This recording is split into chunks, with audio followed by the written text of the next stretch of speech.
নমস্কার দর্শক বন্ধুরা, রে স্পোর্টসের পর্দায় আপনাদের সকলকে স্বাগত জানাই। ঠিক নমস্কার দর্শক বন্ধুরা, রে স্পোর্টসের পর্দায় আপনাদের সকলকে স্বাগত জানাই।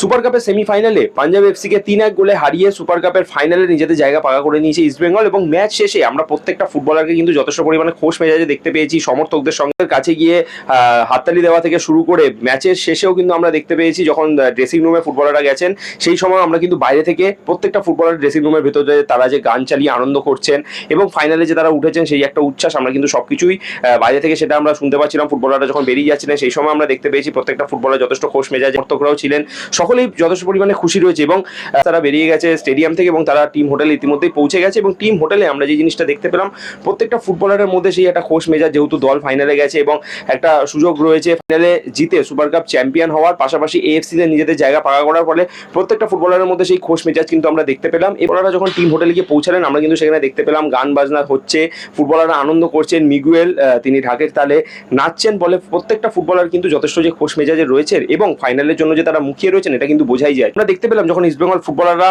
তারা যখন টিম হোটেলে গিয়ে পৌঁছলেন, টিম হোটেলে তারা যেই হোটেলে রয়েছেন সেই হোটেলের কর্মীরাই কিন্তু হোটেলের করিডোর একেবারে বেলুন দিয়ে সাজিয়ে রেখেছিলেন এবং যখন ফুটবলাররা এলেন তারা কিন্তু সেই করিডোরের বেলুন সাজানো করিডোরের মধ্যে দিয়ে কিন্তু তারা হোটেলের ভেতরে প্রবেশ করে। চলুন এক নজরে দেখে নেওয়া যায় রে স্পোর্টসের পর্দায় ইস্টবেঙ্গল ফুটবলাররা যখন নিজেদের টিম হোটেলে পৌঁছলেন সেই সময়কার টুকরো কিছু মুহূর্ত।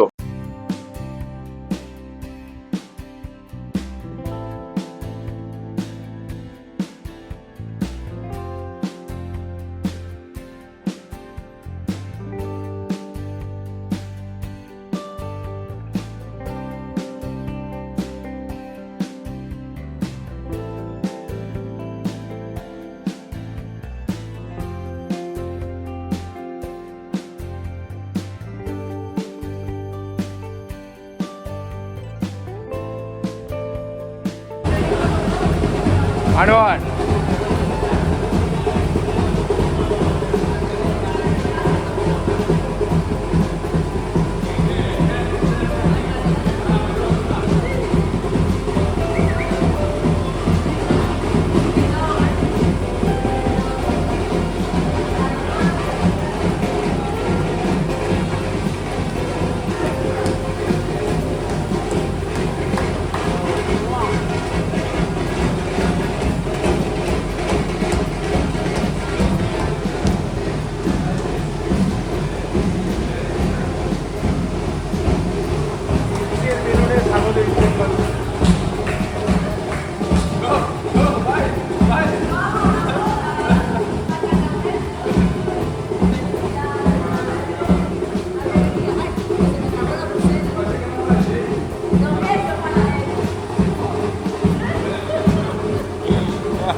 সায়ন দে, রে স্পোর্টস।